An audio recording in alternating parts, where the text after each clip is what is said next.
Even pig food tastes better than this. It's so awful, I can't eat it. My mother-in-law, Diana, started flushing the meal I had prepared down the toilet. I had been so tired of her repeated, unannounced visits, where she complained about my household chores. Still, I thought I should be nice to her and I decided to prepare a meal in an attempt to mend our relationship. However, after just one bite, she threw it away. My son should consider divorcing a woman like you. No matter how hard I tried, I couldn't stop Diana from harassing me to try to get my husband to divorce me, and my anger exploded. I couldn't bear her odd behavior any longer. I was prepared to cut ties with her, even if it meant my husband would dislike me. That's when Nathan appeared and suddenly grabbed Diana's neck, taking a surprising action. I'm Elena, 28 years old. It's been a year since I married my husband, Nathan. I met Nathan when I was having a drink with my coworkers at a bar. I worked as a caregiver at a nursing home, and he was an office worker. Although we have completely different occupations, both our work gatherings just happened to be at the same bar that day. Some people have left the place early and groups were getting small. As I was chatting with some of my colleagues, Nathan and his colleagues joined us. Nathan and I were the same age, and as we shared stories of our experiences at work, the conversation flowed, and we ended up drinking together for 3 more hours. When we parted ways, Nathan asked for my number, which marked the beginning of our relationship. When we went on a date later, I found Nathan to be bright and easygoing, and I was immediately drawn to him. It seemed that he had a positive impression of me from the first time we met. Not long after, we embarked on our official relationship, and we got married after 2 years of dating. Neither Nathan nor I had high-paying jobs, so we didn't lead a luxurious life, but living together in a small apartment was very fulfilling. Even a year into our marriage, we haven't had any major arguments, and we continue to lead a happy life. In the meantime, I had one concern: my relationship with my mother-in-law. She's always mean and would visit our home without notice, and constantly nags. I have night shifts, so there are times when I go back to sleep after making lunch for Nathan. However, every time I'm sleeping, Diana shows up. She looks at me when I wake up and laughs at me. You're still sleeping at this hour, so lazy. And your appearance, don't you have any pride as a woman? With this kind of behavior, Nathan will get tired of you. I'm sorry. It's only 8 a.m. I had been working from the evening to the late night, and I still wanted to sleep. However, Diana woke me up like other times, and started checking if I'm cleaning home properly, or organizing the fridge well. I wonder what Nathan is thinking, marrying a woman who can't even do proper housework. I don't know why he continues this kind of life, instead of living with me. It seems she wants to live with Nathan. When I heard that she wants to live with us from Nathan at first, I strongly refused. Living with such an unpleasant lady would drive me crazy. Nathan also gently declined, understanding that living with his mother would be a burden for me. However, she doesn't seem to give up. She comes to our home almost every day, pointing out how I can't manage the housework, trying to undermine my confidence. I was also always sleep deprived, because she constantly disrupted my sleep. Nathan was also concerned about this, and we discussed our relationship with his mother several times. Nathan asked her to let us know in advance if she was coming to our home, but it seems she didn't care at all. Why do I need permission to visit my own son's apartment? Are you saying that Elena doesn't want to see me? I'm her mother-in-law, isn't that rude? It's not like that. But Elena is busy at work, so please try not to come on weekdays. She's at home every day. It's not like I'm not intentionally bothering her. Tell her that she should to say that to me directly, if she doesn't like me. Nathan was unable to say anything in response to that. Once she realized we couldn't say anything more to her, her actions escalated. I wanted to get ready for work, but Diana wouldn't leave. I need to start getting ready for work. More importantly, the window frames are dirty.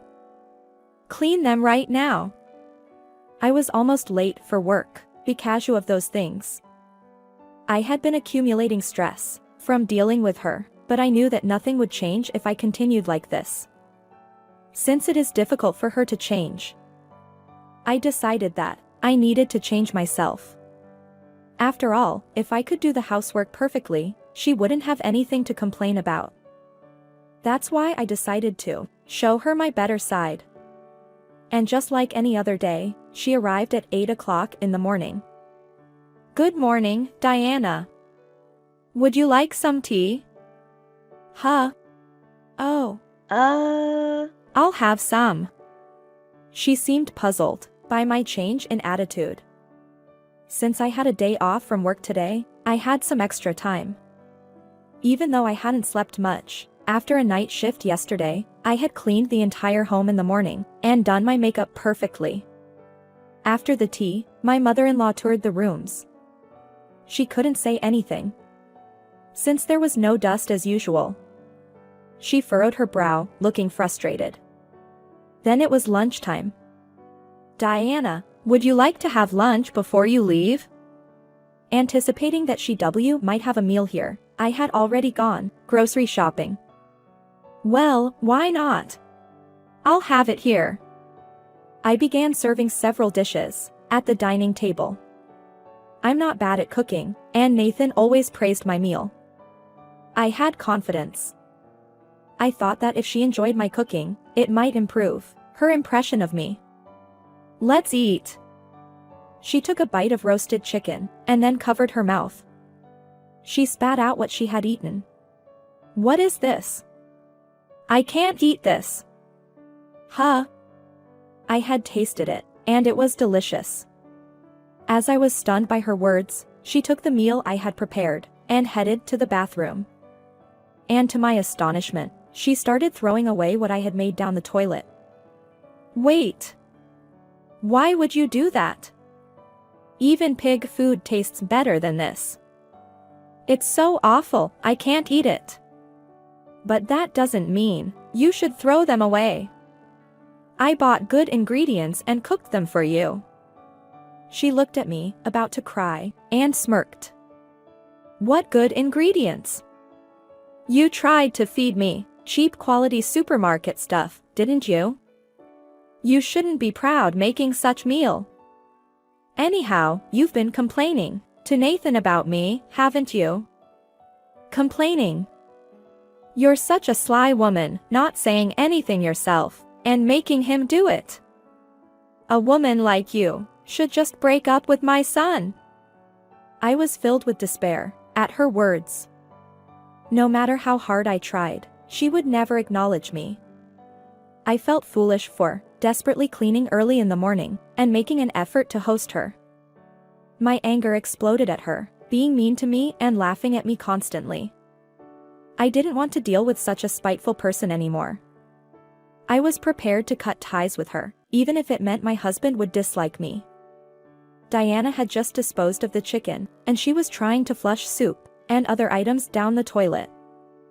I was contemplating giving her a piece of my mind when suddenly Nathan appeared behind her. He grabbed her by the neck and brought her face close to the toilet. What are you doing? Nathan, stop, please. Elena cooked them all for you, Mom. You should waste it. Nathan had a stern expression as he tried to make his mother eat the discarded food from the toilet. There's no way I can eat something so disgusting. You're insane asking me to eat something that's been thrown in the toilet. The one who's insane here is you, Mom. Nathan loosened his grip on her and yelled, Do you even realize how hard Elena has tried? She has cleaned and prepared meals, even though she's been exhausted from work, just to get along with you. Yet, you flushing them down the toilet is way too much. Diana twisted her face in frustration and looked down. I had discussed it beforehand with Nathan to make a good impression on her. Today, Nathan had even taken a day off, so we could have a meal together. Elena went out of her way to buy good meat and asked me what you like. She prepared everything for you. And yet, how could you do this? I had no choice, it was terrible. Then you should have just left it if you didn't want to eat it. There was no need to throw it in the toilet. What's not to like about Elena? Why are you harassing her like this? That's all of her. Nathan, I raised you with so much love and care. You've always been mine, and now you've been taken away from me. I can't just stay quiet. Nathan opened his mouth wide in disbelief. What? So you didn't like me getting married that much? Just because of that, you're harassing Elena like this? It's not just that. It's not like I didn't want you to get married. Then why? I was planning on us living together after you got married. But now you're living separate from me. Elena said she didn't want to live together, right? What a selfish woman. I, too, was left in shock by her words. It's not like I said I didn't want to live with her first. It was Nathan who suggested that we should live together. He wanted at least the early days of our marriage to be spent as a couple, without anyone interfering. I agreed with his opinion, and that's why we started living in an apartment near his parents' house. Nathan is such a sweet, caring son. But refusing to live with me is just unthinkable. It's your influence, isn't it? She was glaring at me with a menacing expression. Not only content with living separately, you even tell Nathan not to come home. Are you trying to drive a wedge between Nathan and me? You're truly a nasty woman. She spat out at me and began shaking Nathan's shoulders. It would be better to divorce a woman like her. She's brainwashing you and trying to make you cut ties with me. You're being deceived. At this point, her delusion is nothing more than wackiness. With her eyes wide open as she confronted Nathan, she appeared far from sane. Mom, cut it out. Elena doesn't think like that. What are you saying? Wake up. Nathan, please come back and stay with me. Why are you so fixated on me? There's also Dad at home, and we live so close. It won't bring us any trouble even we don't live in the same house. No, I don't want your dad. I'd rather not have that old man around.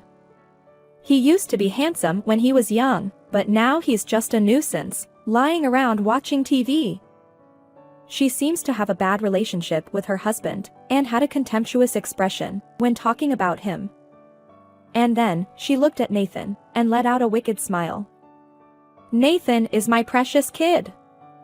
He's been obedient and adorable since he was a child, always listening to me. But since meeting you, Elena, he's changed. She turned her gaze towards me slowly. I was so terrified I trembled. Since marrying you, Nathan has become rebellious. He never used to disagree with me before. It's all your fault. If only you weren't here. Feeling in danger, I tried to step back, but in the confined space of the bathroom, there was no escape. I ended up bumping into the wall. When her hands slowly reached for my neck, and were about to touch me, Nathan grabbed her hand. Enough already. It's all your imagination, Mom. I'm not yours.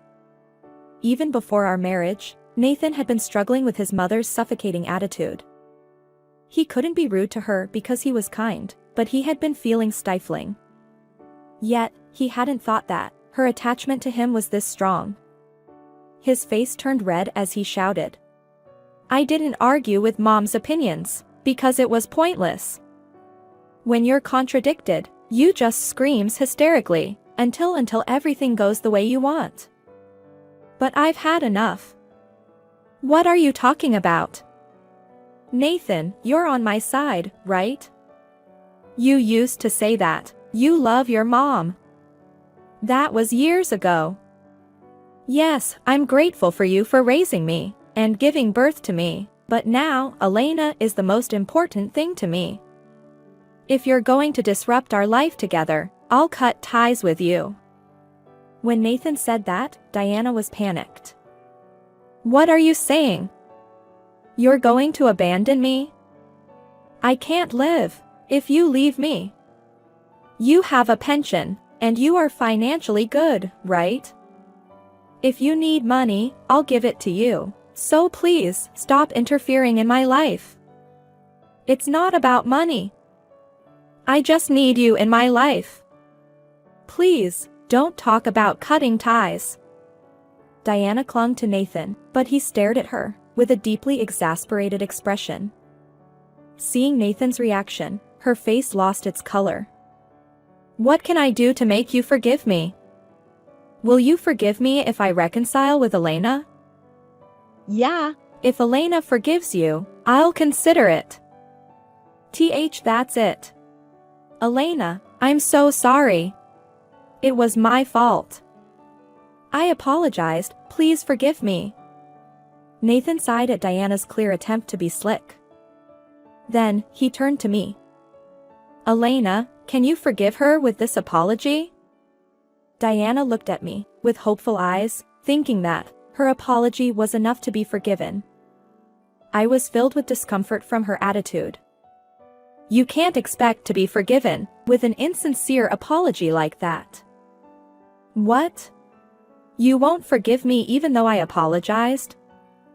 Are you really that narrow-minded? What are you talking about? You're only apologizing to me because you don't want Nathan to leave. You haven't shown any remorse for what you did to me. I won't accept that kind of apology. This woman.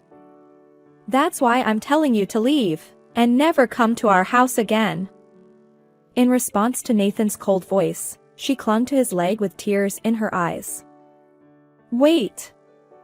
Please don't say that, Nathan. While his mother cried and shouted, the doorbell rang. And when I headed for the front door, my father-in-law, Chris, was standing there with a solemn expression. I'm sorry, is Diana inside? Yes, she is. Heaving a sigh, he gazed at Dana, who was in a state of turmoil and causing a scene. Cut it out already. Stop causing trouble for Nathan and Elena. Why are you even here? Don't tell me what to do. Nathan, I'm sorry. Lately, she's been acting strange, muttering negative things about Elena's by herself at home, and I started worrying that something might be seriously wrong with her. But I never expected it to be this bad. Diana clung to Nathan, her hair disheveled as she seemed to lose control. Observing her like this, Chris realized something was far from normal. He explained Diana's behavior over the past days, his attempts to get her to become more independent from Nathan, her refusal to listen, their daily arguments, the lack of conversation, and her recent habit of leaving the house each morning, likely to harass me, which he disapproved of, but was unable to stop. As a father, you'll never understand. A mother sees her son differently. Just because you think that way, it doesn't mean you can boss him around forever. Nathan is already a grown man. Thinking for himself and taking action is a good thing. We should support him as parents. Shut up. I don't need you telling me what to do. You're always working and neglecting your parenting duties. She seemed completely unreceptive to her husband's words, clinging to Nathan the entire time. Chris heaved another sigh. I've had enough too. I can't keep up with you anymore. Please, let's get a divorce. Fine. I don't need you. Chris remained expressionless, his thoughts inscrutable. But seeing a long-married couple splitting up so easily like this left me with a sense of sadness. Without even looking at Chris, Diana continued to talk to Nathan. Nathan is mine. My sweet Nathan. She kept chanting Nathan's name like a spell, and it was becoming increasingly frightening. She couldn't hear either my voice or Nathan's. Feeling helpless and at a loss, the police suddenly arrived at our house. We received a report from someone that there was a trespasser causing a disturbance here. The police. I called them, Chris said in a calm voice. I figured you wouldn't listen to us, and you might even refuse to leave, so I reported it before coming here. He muttered that he was glad he made the report. Then, he pointed to Diana, and said, the one causing the commotion is this person. What? I'm Nathan's mother, so this isn't trespassing. Nathan opened his mouth and addressed the police officers, looking troubled as he glanced at us. I've severed ties with this woman, so she's a stranger now. Can you please take her away? Nathan. Why are you saying that? Hey, Nathan. You're a kind person, right? You'll forgive me, won't you? The police officers tried to take her away, grabbing her arms and pulling her out, as she resisted and screamed. Nathan remained silent. Elena. Convince Nathan, please. I'm his mother. Kicking me out like this is ridiculous. I promise not to harass him anymore. Say something to Nathan. She yelled desperately at me, but I couldn't move. Then, she was taken away by the police, leaving our home. Afterwards, Nathan and I moved, without informing Diana. It seemed like she made several attempts to visit Nathan's workplace, but she was escorted out by security guards and reported to the police. A restraining order was issued against her. I also had concerns about her coming to my workplace, so I consulted with my boss and was transferred to another elderly care facility, operated by the same organization. I blocked her calls, and I was eventually succeeded to sever ties with Diana. With her emotional support, Nathan had also cut ties with her, which pushed her into a depressive state. I heard that her appearance deteriorated. She had messy hair and stopped wearing makeup. Perhaps she lost motivation, as her home turned into a hoarder's paradise, and she was shunned by the neighbors. It seemed that no one was concerned about her anymore. Chris formally divorced her, and left the house. Initially, the house was in his name, but he decided to let her keep it. In exchange, he got full control of his savings, and bought a house in the countryside, to lead a self-sustained life. As for us, a sense of peace finally returned to our lives. I was genuinely pleased that Nathan, who is usually calm, yelled for my sake this time. With Nathan by my side, I felt that we could overcome anything. Despite the inevitable challenges ahead, I strongly believed we could face them together.